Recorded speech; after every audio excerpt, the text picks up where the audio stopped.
घरपोच मागवलेल्या चॉकलेट शेकमध्ये मृत अवस्थेतील उंदीर सापडल्याची धक्कादायक घटना विमानतळ पोलीस स्टेशनच्या हद्दीमध्ये घडली आहे। या प्रकरणी विमानतळ पोलिसांनी कॅफे मालकाविरुद्ध गुन्हा दाखल केला आहे। याबाबत एका तरुणाने विमानतळ पोलीस ठाण्यात फिर्याद दिली आहे। त्यानुसार कॅफे मालकाविरुद्ध गुन्हा दाखल करण्यात आला आहे।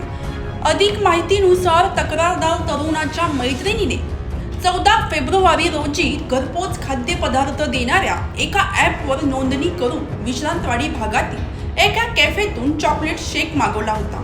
तरुणी लोहगाव भागात राहायला आहे। चॉकलेट शेक घेऊन रात्री एक कामगार तरुणीच्या घरी आला। तरुणीने चॉकलेट शेक घेतला। तिने चॉकलेट शेक पिण्यापूर्वी ग्लास पाहिला तेव्हा शेकमध्ये मृत अवस्थेतील उंदराचे पिल्लू आढळून आले।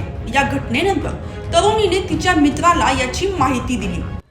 तरुणाने संबंधित कॅफे मालकाशी संपर्क साधून विचारणा केली तेव्हा कॅफे मालकाने तरुणाला धमकावले। चॉकलेट शेक तयार करताना मिक्सरमध्ये उंदराचे पिल्लू पडले। खाद्यपदार्थ तयार करताना पुरेशी काळजी न घेता ग्राहकाच्या जीविताला धोका होईल असे कृत्य कॅफे मालकाने केल्याचे तरुणाने फिर्यादीत म्हटले आहे। विमानतळ पोलीस ठाण्याचे वरिष्ठ पोलीस निरीक्षक अजय संकेश्वरी, पुणे शाखेचे पोलीस निरीक्षक विजय चंदनशिव यांनी कॅफेला भेट दिली। तरुणाने दिलेल्या फिर्यादीनुसार भारतीय न्याय संहितेच्या कलम 125, 275, 351(2) अन्वये गुन्हा दाखल करण्यात आला असून अधिक तपास विमानतळ पोलीस करीत आहेत। गुन्हेगारीसह विविध विषयांचा वेध घेण्यासाठी पोलीस वॉरंटच्या चॅनलला सबस्क्राईब करा।